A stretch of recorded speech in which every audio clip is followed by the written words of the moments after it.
Physics भौतिक विज्ञान में कई राशियाँ हम उपयोग में लेते हैं और इन राशियों के मात्रक नहीं आने के कारण कई गलतियाँ आप क्वेश्चन में कर बैठते हैं, है ना।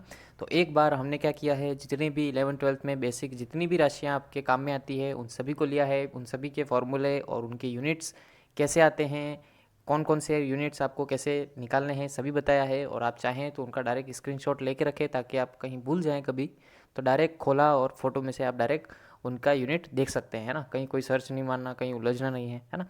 सीधा आपको मिल जाएगा एक ही जगह पे। ओके, तो शुरू करते हैं। उसको देखने से पहले आप देख लेते हैं कि कितने कितने प्रकारों के हम मात्रक कैसे कैसे यूज़ में लेते हैं। तो मूल रूप से मात्रकों की पद्धतियों में हम बात करें तो तीन पद्धतियाँ होती हैं, CGS, MKS और FPS, है ना। सभी को पता है वैसे ये सभी बातें कि CGS पद्धति में क्या होता है। तो इस पद्धति को घोषीय पद्धति भी कहते हैं और इसके अंदर C for centimetre, G for gram और S फॉर सेकंड, है ना, टाइम के लिए सेकंड। तो ये पद्धति CGS में है। एक पद्धति होती है MKS जिसको जॉर्ज पद्धति भी कहते हैं, जिसके अंदर M for metre, K for kilogram और S फॉर सेकंड। एक होती है FPS जिसके अंदर F for foot, P for pound और S फॉर सेकंड, है ना। FPS पद्धति थोड़ा कम ही यूज़ में लेते हैं हम, CGS और MKS ज़्यादा यूज़ में आती है। लेकिन इसके बाद एक लास्ट बात करते हैं जिसकी बात होती है सिस्टम इंटरनेशनल, अंतर्राष्ट्रीय पद्धति, जिसके अंदर सभी इंटरनेशनली हम एक मानक मानते हैं। जैसे आपको आटा लेना है तो आप पास वाले किराना पे जाओगे और उसको बोलोगे कि भाई 1 पाउंड आटा दे, तो वो उसको समझ में नहीं आएगा पाउंड क्या है भाई, है ना। तो इसका मतलब एक इंटरनेशनली हम एक मानक वैल्यू लेते हैं जिनके लिए जैसे 1 किलोग्राम चाहिए, है ना, तो वो उसको समझ में आ जाएगा हाँ 1 किलोग्राम देना है। तो यहाँ पे वैसे ही हम बात करते हैं। तो यहाँ पे सिस्टम इंटरनेशनल SI पद्धति को आप एक आधुनिक MKS पद्धति भी कह सकते हैं।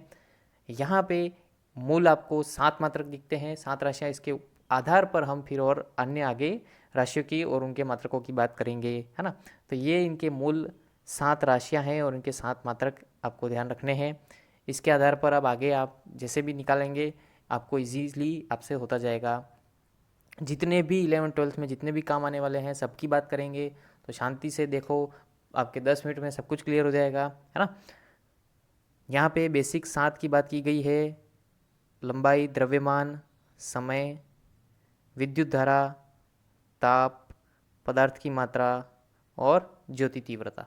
ओके, तो इसको आप शॉर्ट में भी याद रख सकते हैं, ल, द्र, स, वी, ता, प, ज, है ना, मी, की, से, ए, के, मो, के। ओके, तो ये क्या है आप सभी को इतना तो बेसिक ध्यान ही होगा। लंबाई का मात्रक मीटर, द्रव्यमान का मात्रक किलोग्राम, समय का सेकंड, विद्युत धारा का एम्पियर, ताप का केल्विन, पदार्थ की मात्रा मोल और ज्योति तीव्रता कैंडेला। ओके साहब, ये बेसिक 7 हैं। इसके अलावा जितने भी आपके भी राशियाँ काम में आने वाली हैं उन सभी के मात्रक, सूत्र कहाँ से आते हैं, क्या है, सभी हम देखने वाले हैं। आप शांति से देखें, आपको सब समझ में आ जाएगा। ओके साहब, देखो अब बात करते हैं सबसे पहले अपन बल की। बल किससे दर्शाते हैं, F से। बल बराबर द्रव्यमान इंटू त्वरण, F बराबर M इंटू ए, F बराबर माँ, प्यारी माँ। ओके, इसके अलावा बल के ये जो मात्रक हैं, इसके अलावा यही मात्रक आप भार में भी काम में लेंगे और तनाव T के रूप में भी काम में लेंगे। तो भार और तनाव का भी पूछे तो मात्रक यही होगा। ओके, क्या होगा मात्रक, तो आप देख सकते हैं M द्रव्यमान, द्रव्यमान के लिए मात्रक हमने अभी देखा किलोग्राम होता है। और A क्या है, त्वरण। तो त्वरण क्या होता है, त्वरण होता है साहब वेग में परिवर्तन बटा समय, है ना। तो वेग में परिवर्तन यानी कि वेग, वेग का मात्रक क्या होता है, वेग का सूत्र आप जानते होंगे, दूरी बटा समय यानी कि मीटर अपॉन सेकंड, है ना। और बटे में एक और सेकंड था, तो त्वरण का मात्रक आ गया मीटर अपॉन सेकंड स्क्वायर। तो त्वरण का मात्रक होता है मीटर अपॉन सेकंड स्क्वायर और द्रव्यमान का मात्रक किलोग्राम। तो आपका बल का मात्रक आ गया साहब किलोग्राम इंटू मीटर प्रति सेकंड स्क्वायर। ओके, इसके अलावा और भी हम यूज़ में लेते हैं। क्या होता है, एक न्यूटन नाम के वैज्ञानिक ने कई खोज की हैं, आप जानते हैं वैज्ञानिक को, तो उनके नाम के आधार पर इसका मात्रक न्यूटन भी रखा गया है, जिसको हम MKS में न्यूटन में काम में लेते हैं। और CGS पद्धति में बात करें तो हम न्यूटन की जगह क्या काम में लेते हैं, डाइन। ओके, ये डाइन वो नहीं है जो दांत बाहर होते हैं, खून पी जाती है, हाँ उसकी बात नहीं हो रही है यहाँ पे। तो यहाँ पे MKS पद्धति में न्यूटन और CGS में डाइन। ओके, इसी के आगे हम बात करें, यहाँ पे इसका रिलेशन लिखना रह गया है तो आप लिख सकते हैं 1 newton equals to 10 to the power 5 dyne. Okay, तो कभी हमको हमेशा क्वेश्चन में कन्वर्ट करना पड़ता है न्यूमेरिकल्स करते समय, तो ये भी आप ध्यान रखें, रिलेशंस भी साथ में। 1 newton equals to 10⁵ dyne. Okay, next बात करते हैं कार्य, वर्क। कार्य बराबर क्या होता है, बल इंटू विस्थापन, W बराबर F into S, force into displacement. Okay, तो यहाँ पे कार्य बराबर बल इंटू विस्थापन, तो बल का मात्रक आपने अभी देखा है क्या होता है साहब, ये रहा, तो आप ये भी लिख सकते हैं और डायरेक्ट चाहे तो लिख सकते हैं न्यूटन। ओके, और एस क्या है, डिस्प्लेसमेंट यानी कि क्या है, एक प्रकार से दूरी, और दूरी का मात्रक क्या होता है सभी को पता है, मीटर। ओके, तो न्यूटन इंटू मीटर, तो एक मात्रक ये हो गया। एक मात्रक आप चाहे तो ये लिख सकते हैं किलोग्राम इंटू मीटर प्रति सेकंड स्क्वायर, ये लिख दो। इंटू में विस्थापन यानी कि इंटू में मीटर एक और हो गया, तो वो मीटर स्क्वायर हो गया। तो एक मात्रक आपका ये भी बन जाता है कार्य का, kilogram into metre square upon second square. Okay, अब आगे बात करें मात्रक, इसमें और भी क्या क्या होते हैं, तो मात्रक हम कार्य का मात्रक जनरली क्या लिखते हैं, याद होगा आपको, एमकेएस पद्धति में हम लिखते हैं जूल, है ना। हम यूज़ में कई व्यवहारिक मात्रक कई भी होते हैं जो हम काम में लेते हैं, तो यहाँ पे व्यवहारिक मात्रक को भी की भी बात होती है क्योंकि जनरली हम वही काम में लेते हैं। तो यहाँ पे एमकेएस पद्धति में हम काम में लेते हैं जूल को, और सीजीएस पद्धति में काम में लेते हैं अर्ग को। ओके, तो यहाँ पे इसके अलावा आप जान गए हैं न्यूटन इंटू मीटर कैसे हुआ, ये भी समझ में आ गया। और इसी को आप सीजीएस में देखोगे तो न्यूटन की जगह लिख दो डाइन और मीटर की जगह लिख दो सेमी, तो ये एक और मात्रक आपका बन जाता है डाइन इंटू सेमी। एक ही राशि के कई मात्रक निकल के आएंगे, तो आपको दिक्कत नहीं आनी चाहिए, सभी आपको ध्यान होने चाहिए क्योंकि हर एक का कहीं ना कहीं आपको यूज़ में लेना होगा, है ना। इनके अंदर रिलेशन भी आपको ध्यान रखने हैं ताकि आपको एक से दूसरे में कन्वर्ट करना हो तो दिक्कत नहीं आए। तो यहाँ पे देखो 1 जूल बराबर 10⁷ अर्ग, तो 1 जूल से आपको अर्ग में कन्वर्ट करना हो तो 1 जूल बराबर 10⁷ अर्ग होता है। वैसे ही 1 कैलोरी बराबर 4.18 जूल, और 1 इलेक्ट्रॉन वोल्ट बराबर 1.6 इंटू 10⁻⁻19 होता है ना। तो ये लास्ट में भी अभी हम बात करेंगे, यहाँ पे भी बात कर रहे हैं। तो 1 इलेक्ट्रॉन वोल्ट बराबर 1.6 इंटू 10⁻⁻19 जूल, ये आपने वैसे वैल्यू कई बार अगर फिजिक्स पढ़ी है तो आपने देखने में आई होगी, है ना। आगे बात करें इसी में एनर्जी, ऊर्जा। ऊर्जा का मात्रक वही, ऊर्जा हमेशा बात देख लेना आप, ऊर्जा का मात्रक हो चाहे उसके अंदर हम बात करें उष्मा की, दोनों में आप यही मात्रक देखेंगे। एसआई पद्धति यानी कि वही एमकेएस में जूल और सीजीएस में अर्ग। ओके, यहाँ पे इसके अलावा और क्या क्या यूज़ में लेते हैं, तो और हम लेते हैं इलेक्ट्रॉन वोल्ट और KWH किलोवाट घंटा। यह आपने जनरली आपका जो बिल आता है घर पे, है ना, इलेक्ट्रिसिटी का बिल आता है, तो वो आप किस में देखते हैं, यूनिट्स में आता है, इतना यूनिट खर्च हुआ, तो वो कैसे निकालते हो, किलोवाट घंटा के हिसाब से ही निकालते हैं, है ना। इसके अलावा आप देखोगे ऊर्जा का मात्रक कैलोरी, है ना, इतने कैलोरीज ऊर्जा बर्न की है, इतनी कैलोरी हमको ऊर्जा के लिए इतनी कैलोरीज लेनी है, सुना होगा आपने। ओके, तो ऊर्जा के मात्रक ये सभी हो गए। इसके बाद बात करते हैं हम, इसके अंदर दो प्रकार की ऊर्जा हम बात करते हैं जनरली, गतिज ऊर्जा और स्थितिज ऊर्जा। तो उसके लिए हम क्या होता है, आपको फॉर्मूला पता होगा, हाफ mv², है ना। तो m क्या होता है, द्रव्यमान, तो द्रव्यमान का मात्रक हो गया kg किलोग्राम, और v क्या होता है मीटर प्रति सेकंड, तो उसका स्क्वायर हो गया metre square upon second square, तो मात्रक हो गया आपका kilogram into metre square upon second square. उसी प्रकार बात करें स्थितिज ऊर्जा की, तो स्थितिज ऊर्जा का फॉर्मूला भी यही होता है mgh, तो इससे भी आप मात्रक निकालोगे तो यही आएगा kilogram into metre square upon second square. इसी के अंदर एक बहुत इंपॉर्टेंट रिलेशन काम में आता है, 1 KWH बराबर कितना होता है, 3.6 इंटू 10⁶ जूल। ओके, उष्मा बराबर हीट बराबर, इसका भी यही होगा, एमकेएस में जूल और सीजीएस में अर्ग, लेकिन जनरली उष्मा के लिए हम कैलोरी ज़्यादा यूज़ में लेते हैं।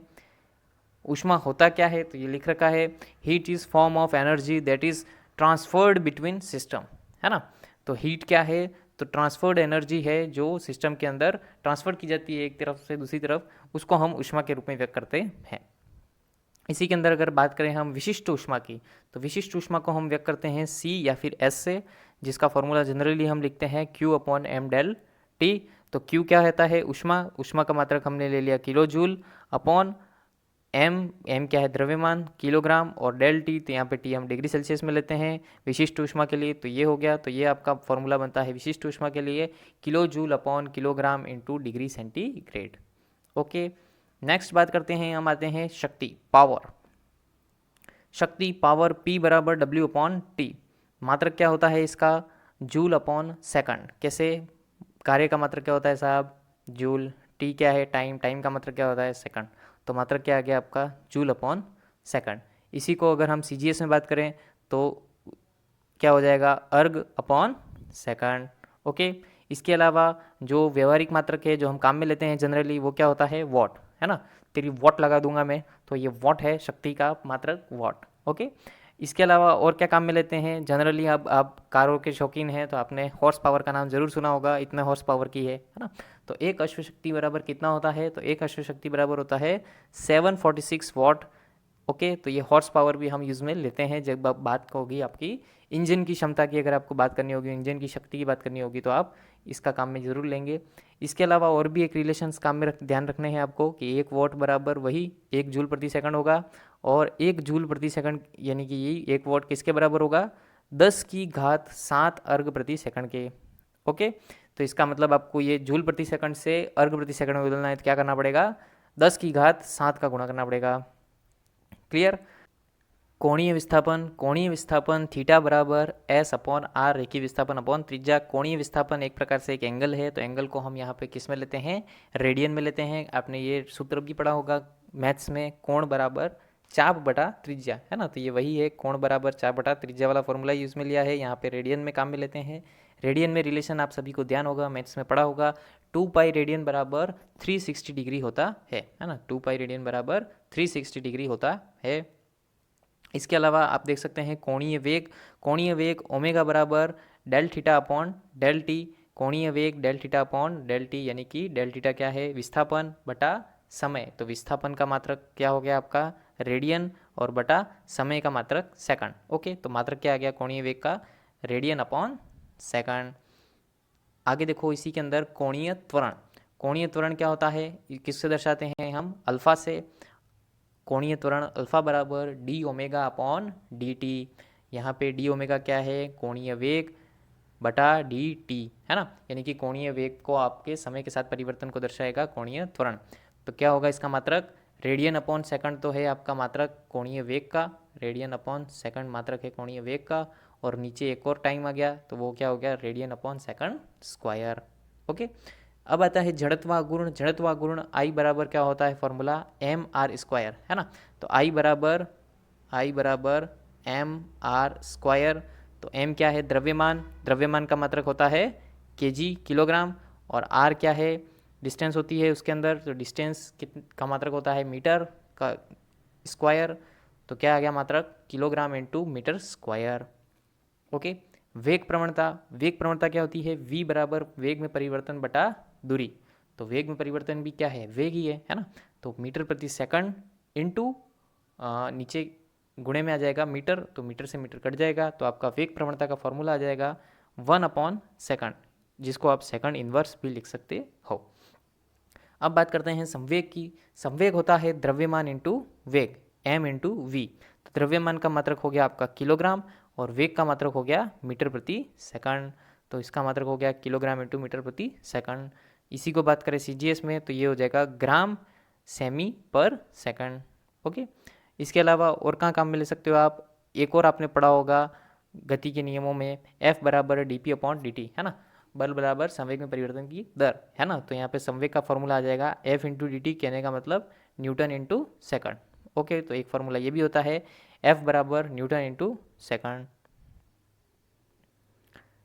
कोणीय संवेग J या L से प्रदर्शित करते हैं। कोणीय संवेग एंगुलर मोमेंटम J बराबर R इंटू पी। R यहाँ पे डिस्टेंस है तो उसका मात्रक हो गया मीटर, और P आपका संवेग किलोग्राम इंटू मीटर प्रति सेकंड। तो आपका डायरेक्ट फॉर्मूला लास्ट फाइनल आ गया kilogram into metre square upon second, है ना। इसके अलावा और क्या मात्रक होता है? Joule into second.